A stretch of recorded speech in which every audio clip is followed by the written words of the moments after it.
Hello everyone, स्वागत है आपके अपने यूट्यूब चैनल वाई सर पर। तो आज हम देखने के लिए जा रहे हैं क्लास 10वीं का भूगोल है और भूगोल का पहला चैप्टर है। पहले चैप्टर में हमने बातें की थी बहुत सारी, और अब जो बच गया है ना वो सारी बातें यहाँ पर करनी है। बातें क्या किया था हमने, पढ़ रहे हैं संसाधन के बारे में। संसाधन के कुछ प्रकार के बारे में हमने चर्चा किया था और कुछ संसाधनों के प्रकार के बारे में हम आज यहाँ पर चर्चा करने वाले। पहला चैप्टर है भूगोल का संसाधन और विकास, जो कि हम यहाँ पर देख रहे हैं। तो आओ जरा देख ले क्या क्या कौन कौन सी बातें इस चैप्टर में हमको यहाँ पर करना है, तो उसके बारे में हम यहाँ से बात कर लेते हैं। अभी हमको बात करना है विकास के स्तर के आधार पर संसाधन कितने प्रकार के होते हैं। विकास के स्तर के आधार पर संसाधन का जो है वो कितने भागों में बांटा गया, 4 भागों में। पहला देख लो यहाँ पर, पहला भाग जो है हमारा है संभावित संसाधन। किसको बोलेंगे संभावित संसाधन, और इसके बारे में जरा बात कर ले। वैसे संसाधन जो किसी विशेष क्षेत्र में मौजूद होता है और इसे उपयोग में लाए जाने की संभावना है, ठीक है, लेकिन इसका उपयोग अभी तक नहीं शुरू किया गया है, संभावित संसाधन कहलाता है।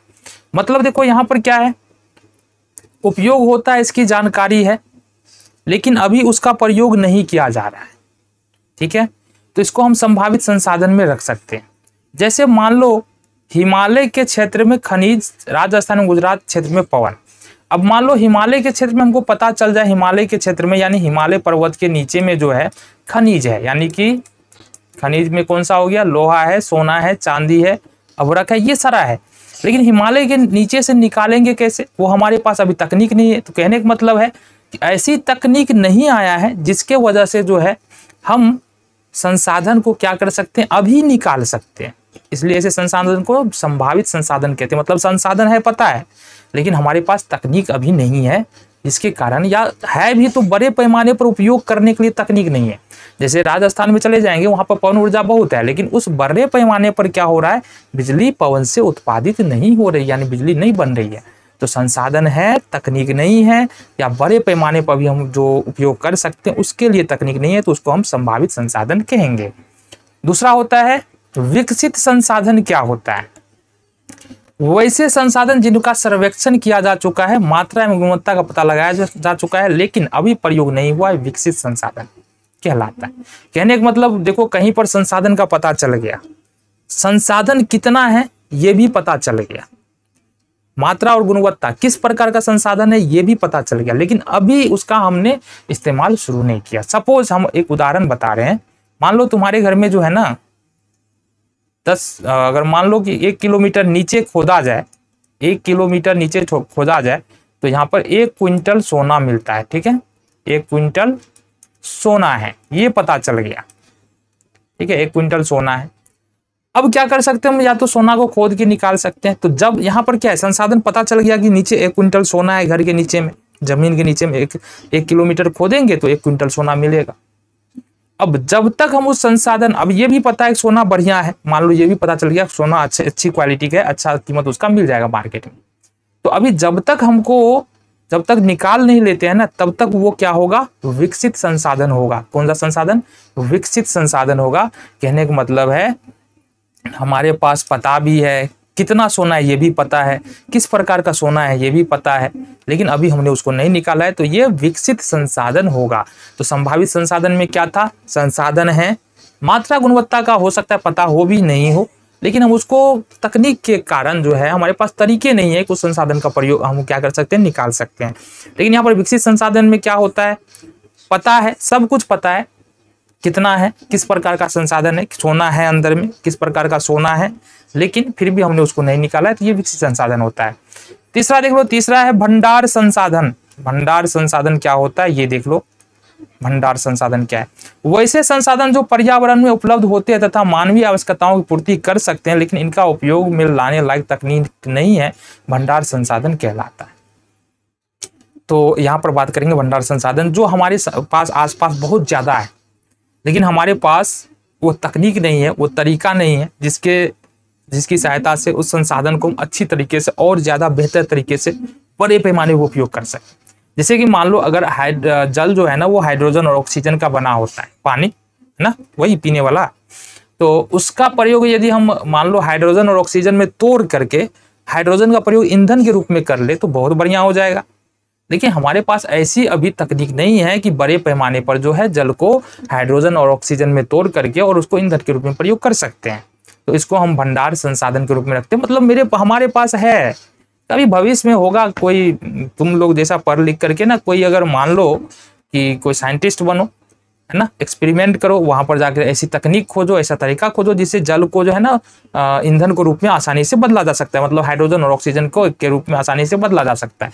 फिर जाके वहां पर हम क्या कर सकते हो, संसाधन का प्रयोग कर सकते हैं। तो भंडार संसाधन का मतलब क्या हो गया, वैसा संसाधन जो हमारे आसपास है लेकिन बड़े पैमाने पर प्रयोग करने के लिए अभी हमारे पास तकनीक नहीं है, वो कहलाता है भंडार संसाधन। ठीक है, तो यहां पर देखो क्या क्या हमने पढ़ा सबसे पहला पढ़ा था यहाँ पर क्या, संभावित संसाधन। संभावित संसाधन क्या है, संसाधन का पता है लेकिन ऐसे क्षेत्रों में है जहां पर निकालना ही मुश्किल है, मतलब पर्वत के नीचे में सोना, पर्वत को कौन उठाएगा और कौन निकालेगा सोना, कहने का मतलब ये है ना। तो वैसे संसाधन को संभावित संसाधन कहते हैं। विकसित संसाधन किसको कहेंगे, जिसका सर्वेक्षण किया जा चुका है, तुम्हारे घर के नीचे जो है ना सोना पड़ा हुआ है, 50 केजी अच्छा क्वालिटी का सोना है या 1 क्विंटल पड़ा हुआ है ना, तरीका भी है, निकाल भी सकते हैं लेकिन निकालना शुरू नहीं किया है, विकसित संसाधन कहलाएगा। भंडार संसाधन क्या होगा, संसाधन है लेकिन हमारे पास वैसा तकनीक नहीं है कि बड़े पैमाने पर उस संसाधन का प्रयोग कर सकते हैं, भंडार संसाधन कहलाएगा। और नेक्स्ट है लास्ट, संचित कोष संसाधन। वैसे भंडार संसाधन जो उपलब्ध तकनीक के आधार पर प्रयोग में लाया जा सकता है लेकिन अभी उपयोग प्रारंभ नहीं हुआ। अब ये भंडार संसाधन और संचित कोष संसाधन ये दोनों लगभग एक ही बात है, इसमें बहुत ज्यादा का अंतर नहीं है। लेकिन यहाँ थोड़ा सा अंतर ये है कि पहले वाले में क्या है, तीसरे नंबर भंडार संसाधन में हमारे पास तकनीक नहीं होता है संसाधन का प्रयोग करने के लिए, है ना, लेकिन संचित कोष संसाधन जो है उसमें हमारे पास तकनीक है, तरीका है, लेकिन हम क्या करेंगे उस बड़े पैमाने पर फिर भी उसका उपयोग नहीं कर रहे हैं, जिसको हम संचित कोष संसाधन कहेंगे। जैसे कि मान लो पानी से जो बिजली बनता है ना, बड़े पैमाने में वो बना सकते हैं हम, हमारे पास तरीका है, सोर्स है, धन भी है, लेकिन उस बड़े पैमाने पर हम क्या कर रहे हैं, जल विद्युत का निर्माण नहीं कर पा रहे हैं, तो ये हो जाएगा संचित कोष संसाधन, है ना। इसके बाद चलो आगे देख लेते हैं क्या कह रहा है। आगे हमारे पास है संसाधन नियोजन क्या होता है, और ये बेहद ही जरूरी है, इस लिहाजे से नहीं कि एग्जाम में क्वेश्चन आने वाले, इस लिहाजे से भी जरूरी है कि हम लोगों को समझना पड़ेगा कि जो संसाधन हमारे आसपास है, ऐसा नहीं बहुत सारे संसाधन तो खत्म होने वाले हैं, जिसको हम अनवीकरण संसाधन बोलते हैं, कोयला हो गया, पेट्रोलियम हो गया, एलपीजी हो गया, ये सारे खत्म होने वाले, ठीक है। और बहुत सारे संसाधन ऐसे हैं जो एक लंबे समय तक चलेंगे। तो कहने का मतलब है कि संसाधन जब हम प्रयोग करते चले जाएंगे, या जो भी वस्तु हमारे आसपास होता है, जैसे पेट्रोलियम हो गया, कोयला हो गया, एलपीजी गैस हो गया, इसका यदि हम प्रयोग करते जाएंगे तो आने वाले समय में लंबे समय तक ये संसाधन हमारे पास नहीं होने वाले। तो कहीं ना कहीं तो हमको तरीका, इस प्रकार का तरीका यहाँ से हमको खोजना पड़ेगा, या तो इसका वैकल्पिक स्रोत, मतलब इसके बदले में कुछ और खोजा जाए जो इसी का काम करे, इसको वैकल्पिक स्रोत बोलते हैं, ठीक है। जैसे कि मान लो कि कोयले से विद्युत का उत्पादन होता है, ठीक है, और जल विद्युत भी बनता है, तो जल विद्युत क्या हो गया, कोयले वाला का वैकल्पिक स्रोत हो गया। या सौर एनर्जी, सोलर पैनल जो लगाते हैं उससे भी बिजली उत्पादन होता है, तो ये ऊर्जा का क्या हो गया, सोलर पैनल। आजकल बहुत सारी गाड़ियां जो है वो सोलर पैनल पे भी चल रही है, बहुत सारी गाड़ियां जो है वो किस पे चल रही है, सीएनजी पे चल रही है, तो ये एक वैकल्पिक स्रोत हो गया। तो कहने का मतलब हम बात कर रहे थे कि संसाधन हमारे पास, जो संसाधन सीमित है उसका इस प्रकार से इस्तेमाल करना होगा कि वो हमारे जो फ्यूचर में है लंबे समय तक क्या हो, वह रह सके। जरूरत क्यों है, क्यों करेंगे ऐसा, क्यों करेंगे, हमको तो अपने से मतलब है ना। हमने संसाधन का प्रयोग कर लिया तो क्या क्या फर्क पड़ता है फ्यूचर में संसाधन हो नहीं हो, बहुत ज्यादा जरूरी है। अगर एक जिम्मेवार नागरिक है देश का, एक समझदार व्यक्ति है, तो बेहद ही जरूरी हो जाता है कि जिस संसाधन का लुप्त, जिस संसाधन का प्रयोग हमने किया है उसका फायदा उठाया, हमारे आने वाले जनरेशन यानी कि जो आने वाले फ्यूचर वाले बच्चे हैं उसका भी प्रयोग, वो लोग भी उस संसाधन का प्रयोग कर सके। इसलिए आगे से क्या करना है, संसाधन को बचाना है। कहाँ बात कर रहे थे हम, बात कर रहे थे संसाधन नियोजन क्या होता है। संसाधन नियोजन का मतलब होता है संसाधनों का इस तरीके से प्रयोग करना, है ना, कि आने वाले भविष्य में संसाधनों की कमी नहीं हो। कहने का मतलब है यदि एलपीजी सिलेंडर पर हम खाना बना रहे हैं तो कम खर्च करने की कोशिश करेंगे, बचाने की कोशिश करेंगे। कहाँ पर कैसे बचा सकते हैं? संसाधन नियोजन के जरिए ढक्कन डाल के खाना बना सकते हैं, कुकर में खाना बना सकते हैं, जब जरूरत हो गैस की लो को हम कम कर सकते हैं। इसी तरह से पेट्रोल बचा सकते हैं। बहुत सारे व्यक्ति ऐसे होते हैं जो अगर गाड़ी पे बात कर रहे हैं तो क्या करना है, गाड़ी चालू है, या फिर जहाँ पर जरूरत भी नहीं है पैदल भी जा सकते हैं, या बस के प्रयोग करके जा सकते हैं, वहां पर भी हम बाइक से चले जाते हैं। ठीक है, जहां पर जाने कार की जरूरत नहीं है वहां पर कार लेके चले जाते हैं। बाइक से जा सकते हैं लेकिन कार से चले जाएंगे। तो यहाँ पर क्या हो रहा है, संसाधनों का दुरुपयोग हो रहा है। ठीक है, तो इस दुरुपयोग को रोक सकते हैं हम और संसाधन को हम सुरक्षित रख सकते हैं आने वाले फ्यूचर के लिए। ठीक है, तो संसाधन नियोजन समझ में आ गया, संसाधनों के इस तरीके से प्रयोग करना ताकि आने वाले फ्यूचर यानी भविष्य में संसाधनों की कमी नहीं हो। क्या देखना है आगे? हमको देखना है झारखंड, मध्य प्रदेश और छत्तीसगढ़ आदि ऐसे प्रदेश में अच्छा खनिज एवं कोयला बहुत अधिक मात्रा में पाया जाता है। तो ये याद रखना है, झारखंड है, मध्य प्रदेश है, छत्तीसगढ़ है, खनिज भी पाया जाता है और कोयला भी अच्छी कैटेगरी का पाया जाता है। बिहार में क्या पाया जाता है? ऐसे तो कुछ नहीं पाया जाता है बिहार में। झारखंड में कोयला पाया भी जाता है, झारखंड में बहुत सारे दूसरे खनिज भी पाए जाते हैं, लेकिन जब से बिहार झारखंड से अलग हुआ है तो अधिकतर जो खनिज वाला एरिया है वो झारखंड के पास चला गया। तो बिहार में अभी की बात करेंगे, क्या पाया जाता है? चूना पत्थर और पायराइट, बस यही पाया जाता है बिहार में, चूना पत्थर और पायराइट। राजस्थान में सौर ऊर्जा, पवन ऊर्जा का अधिकता है लेकिन जल का अभाव है। अब देखो ये भी संसाधन ही तो है। सौर ऊर्जा क्या है? किसी न किसी रूप में हमारी हेल्प करता है, मदद करता है। साथ ही साथ पवन ऊर्जा क्या है? हवा, ये भी किसी न किसी रूप में मदद करता है। और जल, जल तो सबसे ज्यादा महत्वपूर्ण संसाधन है। तो राजस्थान में क्या है, सौर ऊर्जा बहुत ज्यादा है, पवन ऊर्जा बहुत ज्यादा है, लेकिन जल की वहां पर कमी है ना। तो वहां पर क्या कर सकते हैं हम? देखो जल की कमी है तो जल को बचाना है।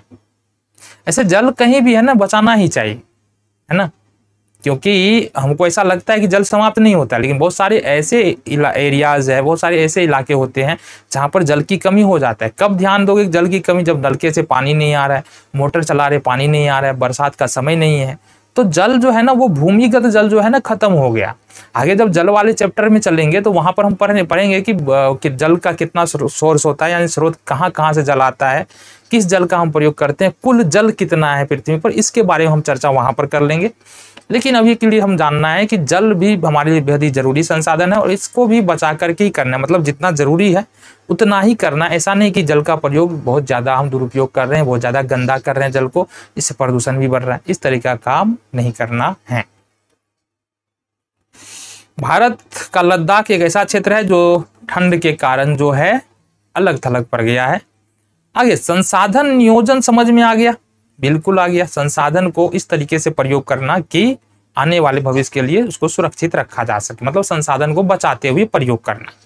अब संसाधन नियोजन के विभिन्न चरण के बारे में देखना है। संसाधन नियोजन किस प्रकार कर सकते हैं? तो पहला है संसाधन का पहचान करके उसके मात्रा और गुणवत्ता का आकलन करना। देखो संसाधन को हम तभी बचा पाएंगे जब हमको पता हो कि ये जो भी संसाधन का, जैसे कि हम पेट्रोल का प्रयोग कर रहे हैं, हमारे देश में या पूरे वर्ल्ड में कितना पेट्रोल अभी अवेलेबल है और कितने दिनों तक यह चल सकता है। यहाँ पर है मात्रा और गुणवत्ता का जानकारी होना। तो सबसे पहला बात, अगर हम भारत में रह रहे हैं तो भारत के बारे में यहाँ जानकारी इकट्ठा कर लेंगे। जो गवर्नमेंट के काम करने वाले लोग हैं वो क्या करेंगे, सबसे पहले ये उनके पास एक आंकड़ा होगा अभी कि भारत में कुल कितना पेट्रोलियम है और कितने समय तक चलने वाला है। इस आधार पर हम क्या कर सकते हैं, पेट्रोलियम को बचा सकते हैं, किस प्रकार से उपयोग करना है ये सोच सकते हैं। दूसरा है विभिन्न योजना बनाकर संसाधनों को बुद्धिपूर्वक उपयोग करना। जब तक हमको सोर्स का पता नहीं होगा ना, मतलब कहने का मतलब हमारे पास कितना रुपया है पहले ये हमको पता, महीना में हम कितना कमा रहे ये पता होता है, उसी हिसाब से हमको खर्च भी करना होता है। अगर नहीं करेंगे तो फिर उस हिसाब से खर्च नहीं करेंगे तो क्या होगा, कर्ज लेना पड़ जाएगा, समस्या हो जाएगी। इसी तरीके से हमारे पास कितना पेट्रोलियम है, कितना कोयला है, ये पहले पता करना होगा। संसाधन नियोजन के ये चरण है, मतलब इस तरीके से हम संसाधन को बचा सकते हैं। दूसरा बात है कि बुद्धिपूर्वक जब पता चल जाए इतना है तो अब तो मूर्खता हो जाएगा ना। अगर हम पता कोई व्यक्ति जो है वो 10,000 कमा रहा है और 15,000 महीने का खर्च कर रहा है, इसका मतलब तो मूर्खता हो गया ना। 10,000 जब कमा रहा है तो 15,000 खर्च कर रहा है तो सीधी मूर्खता हो गया। तो हम मान लो संसाधन हमारे पास जितना है, पेट्रोलियम, कोयला या फिर एलपीजी, उससे ज़्यादा अगर हम खर्च करने लगे तो ये मूर्खता वाला बात हो जाएगा। तो हमको जब पता चल जाता है कि हमारे पास कितना संसाधन है, उसका सही तरीके से हम उपयोग कर सकते हैं। नेक्स्ट बात जो सबसे ज़्यादा मुश्किल है ना संसाधन नियोजन में, यानी संसाधन को बचाने में, अगर कोई एक व्यक्ति दूसरे व्यक्ति को जाकर के बोले कि संसाधन को हमको बचाना है, संसाधन की कौन सी संसाधन, कोयला बचाना है, पेट्रोल बचाना है, डीजल बचाना है, एलपीजी बचाना है ना। तो अगर कोई व्यक्ति को कोई बोल दे कि संसाधन बचाना है, जैसे कि अगर कोई व्यक्ति गैस चालू कर दिया और दूध खोल रहा है, खोलते जा रहा है, खोलते जा रहा है, खोलते जा रहा है, कोई आदमी अगर बोले बंद कर दो, या कोई व्यक्ति बाइक पे चढ़ा हुआ है और मान लो वहां से वो बाइक पर चढ़ करके बाइक बंद नहीं किया है और बात करने में लगा हुआ है, 10 मिनट हो गया, 15 मिनट हो गया, 20 मिनट बाइक चालू है, बात कर रहा है। अब उस आदमी को अगर कोई बोलने जाए तो हो सकता है वो आदमी का रवैया जो है वो थोड़ा सा रूड हो, मतलब गलत तरीके से बात करे, क्योंकि तेल तो उसी के पैसे का जल रहा है ना। लेकिन हो क्या रहा है, यहाँ पर संसाधन का दुरुपयोग हो रहा है। वो चाहता तो गैस सिलेंडर बंद हो सकता था वहां पर, वो गाड़ी वहां पर बंद हो सकता था, लेकिन ऐसा नहीं हुआ। तो कहाँ कहाँ पर हम संसाधन का प्रयोग बचा सकते हैं, समझ में आ गया। संसाधन नियोजन के 3 चरण कौन कौन से हैं। पहला तो हमको संसाधन कितना है हमारे पास उसके बारे में जानकारी इकट्ठा करना है। दूसरा है हमारा योजना बनाने, जब जानकारी इकट्ठा हो जाए तो किस प्रकार के संसाधन का प्रयोग कैसे कर सकते हैं, ये करना है। तीसरा है लोगों को समझाना है घर घर जा करके। महात्मा गांधी ने कहा था हमारे पास पेट भरने के लिए बहुत कुछ है, लेकिन पेटी भरने के लिए कुछ नहीं। तो ये इस कथन का मतलब क्या हो जाता है। इस कथन का मतलब है कि महात्मा गांधी ने कहा था हमारे पास गुजारा करने के लिए तो है, लेकिन अगर गुजारा करते करते हम लालच करने लग जाएंगे ना किसी भी संसाधन के साथ, तो उस समय वो संसाधन जो है वो खतरे में हो जाएगा, है ना। तो लालच कभी नहीं, मतलब पेट भर सकते हैं, लेकिन ऐसा नहीं है कि इस संसाधन को लेकर के हम रखे रहेंगे घर में, तो ये फिर वहां से गलत हो जाएगा। इसके अलावा कुछ और भी यहाँ पर देख लो। संसाधन को बचाने के लिए यहाँ पर मेघा पाटेकर के द्वारा नारा दिया गया था नर्मदा बचाओ, और दूसरा है सुंदरलाल बहुगुणा जो चिपको आंदोलन के लिए प्रसिद्ध है, पेड़ से जाकर के चिपक गए थे और पेड़ की रक्षा की थी इन्होंने। तो इस प्रकार के कुछ लोग होते हैं हमारे समाज में जो संसाधनों की रक्षा के लिए प्रतिबद्ध होते हैं, उनका यही काम होता है, कि उनको ज़्यादा महत्व नहीं मिल पाता। ये बड़ी दुर्भाग्य की बात है।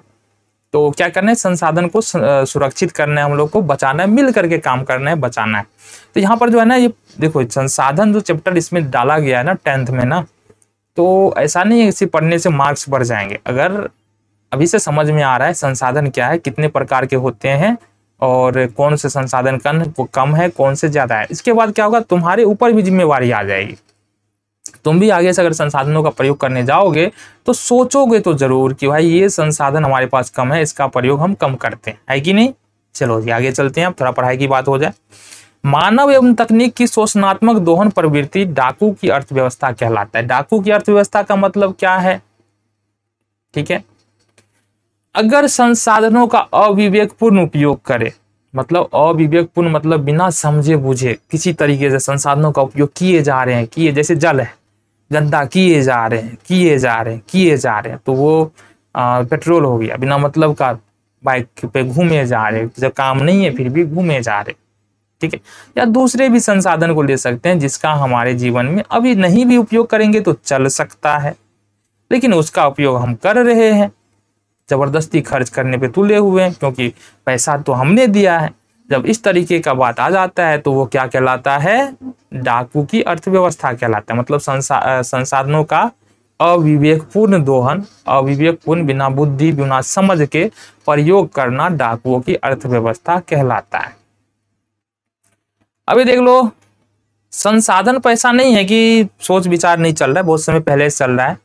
यहाँ पर देख लो, पर्यावरण संरक्षण, यानी कि हमारे जो आसपास में जो पर्यावरण होता है, पेड़ पौधे होते हैं, जीव होते हैं, हम लोग खुद होते हैं, उसको बचाने के लिए सर्वप्रथम स्टॉकहोम में विश्व शिखर सम्मेलन 1972 ईस्वी में आयोजित किया गया था। शिखर सम्मेलन क्या होता है, यहाँ पर बहुत सारे देश मिल करके विचार करते हैं कि हमारा जो वातावरण है या हमारे पास जो संसाधन है, हमारे पास जो जीव है, हमारे पास जो जंगल है, उसको किस तरीके से बचाना है, बहुत सारे देश मिल करके।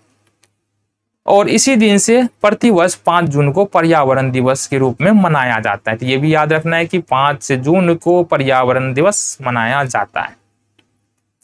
नेक्स्ट है हमारे पास सतत विकास किसे कहते हैं, या सतत विकास की अवधारणा किसको बोलते हैं। भविष्य को ध्यान में रखते हुए बुद्धिपूर्वक संसाधन का प्रयोग कर अपनी आवश्यकताओं को पूर्ति करना और संसाधन को भविष्य के लिए सुरक्षित रखना संसाधन सतत विकास धारणा कहलाती है। कहने का मतलब क्या है, वही बात जो हमने संसाधन नियोजन में पढ़ा था कि बुद्धिपूर्वक संसाधन को प्रयोग करते हुए एक पीढ़ी से दूसरी पीढ़ी तक सुरक्षित पहुंचा देना सतत विकास है। मतलब हमने संसाधन का प्रयोग भी किया, लेकिन इतना प्रयोग नहीं किया कि वो संसाधन खत्म हो जाए। हमने आने वाले पीढ़ी यानी आने वाले हमारे जो फ्यूचर के बच्चे हैं उन तक संसाधनों को सुरक्षित पहुंचाया, तो ये हो जाएगा सतत विकास। ठीक है, तो यहाँ से देखो कुछ क्वेश्चन भी है, अगर सॉल्व करना है तो ऊपर जितना अगर पूरा पढ़ लोगे ना तो ये सारा क्वेश्चन जो है बन जाने वाला है। कितना क्वेश्चन है, 24 है। थोड़ा रोक दे रहे हैं, स्क्रीनशॉट लेना है तो ले लो। ये कुछ क्वेश्चन है, इसको क्या करना है, सॉल्व कर लेना है। 24 क्वेश्चन है और कुछ का आंसर अगर नहीं मिले तो एनसीईआरटी का हेल्प ले सकते हो, वहां पर उसका सोल्यूशन मिल जाएगा। तो ये था हमारा संसाधन और विकास। कंप्लीट होता है ये चैप्टर यहीं पर। आगे जो चैप्टर है उसमें देखेंगे हम दूसरा चैप्टर क्या है। मिलते हैं दूसरे चैप्टर के साथ, तब तक के लिए जय हिंद।